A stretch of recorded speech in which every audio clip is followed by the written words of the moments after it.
Hi friends, welcome to our channel.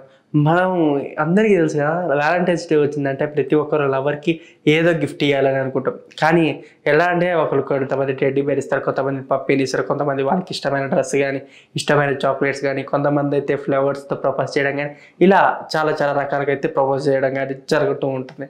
కానీ ఆదివాసులు అయితే ఏ రకంగా ప్రపోజ్ చేస్తారో దాని గురించి ఇప్పుడు మనం తెలుసుకుందాం. అంతకన్నా ముందు మన వీడియోని లైక్, షేర్, సబ్స్క్రైబ్ చేసి పక్కన ఉన్న బెల్ ఐకాన్ని క్లిక్ చేయండి. ఇక టాపిక్కి వెళ్దాం. ఆదివాసులు వ్యాలంటైన్స్ డే రోజు వాళ్ళ పార్ట్నర్కి అంటే వాళ్ళ లవర్కి కానీ ఎవరికన్నా కానీ ఏ రకంగా ప్రపోజ్ చేస్తుంది మనం ఇప్పుడు చెప్పుకుందాం. ఆదివాసులు అయితే మనలాగా ఇప్పుడు గోల్డ్ రింగ్ కానీ ప్లస్ టెడ్డీలు కానీ పప్పీస్ కానీ ఇలాంటివి ఇచ్చి మాత్రం ప్రపోజ్ చేసేవారు కాదు. అబ్బాయి ఒకవేళ ఎవరన్నా అమ్మాయి నచ్చిందంటే ఆ అమ్మాయికి వెదురుతో చేసిన దువ్వెన అంటే బొంగులు బ్యాంబో ఉంటాయి కదా, బ్యాంబో ట్రీతో చేసిన దువ్వెన తీసుకెళ్ళి అమ్మాయికి ప్రజెంట్ చేస్తాడు. ఆ అమ్మాయి వాట్సాప్ చేసింది అనుకో, అది తీసుకొని తర్వాత కొద్ది రోజులు ఆగిన తర్వాత అమ్మాయికి అబ్బాయి నచ్చితే ఈయన అమ్మాయి వెండి కానీ బంగారం కానీ ఇలాంటి వాటితో ఒక గొడ్డెలు అనేది ప్రిపేర్ చేసి ఆ గొడ్డెలు అనేది తీసుకుపోయి అబ్బాయి చేతిలో పెడుతుంది. అంటే గొడ్డెలు చూడంగానే ఇంకా అబ్బాయికి అర్థమైంది అమ్మాయి నన్ను లవ్ చేస్తుందని. సో మనకైతే ఈ రకంగా చేసుకుంటాం, కాకపోతే గిరిజనుల్లో అయితే ఈ రకంగా చేసుకుంటారు.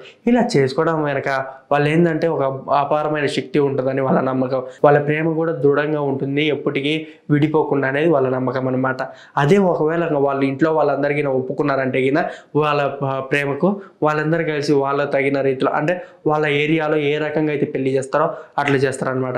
గిరిజనులు ఛత్తీస్గఢ్లో మరీ ఎక్కువగా ఉన్నట్టు ఇన్ఫర్మేషన్ అయితే ఉంది. అయితే వీళ్ళు మాత్రం వ్యాలంటైన్స్ డేని వెదురు బొంగులతో ప్లస్ గొడ్డేళ్లతో చేసుకుంటారు.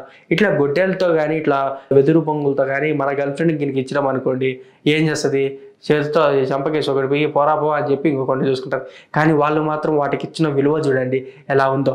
మనమైతే కోట్లలో వేలల్లో ప్రేమను చూపిస్తే వాళ్ళు చిన్న వస్తువులతో ప్రేమ చూపించారు.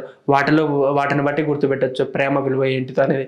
సో ఫ్రెండ్స్, మీ లైఫ్లో ఎలాంటి అంటే ఇలాంటి సంఘటన మీకు ఎక్కడైనా జరిగితే మాత్రం లైక్, షేర్, సబ్స్క్రైబ్ చేసి పక్కనున్న బెల్ ఐకాన్ చేయండి. మీరు కామెంట్లో మాత్రం మెన్షన్ చేయండి ఎవరైనా ఉన్నారా, మీరు సింపుల్గా ప్రపోజ్ చేసిన అమ్మాయి మిమ్మల్ని యాక్సెప్ట్ చేసి మిమ్మల్ని పెళ్లి చేసుకున్న వాళ్ళు ఎవరైనా ఉంటే కింద కామెంట్లో అయితే మెన్షన్ చేయండి. Okay friends, thank you for watching. Don't forget to subscribe.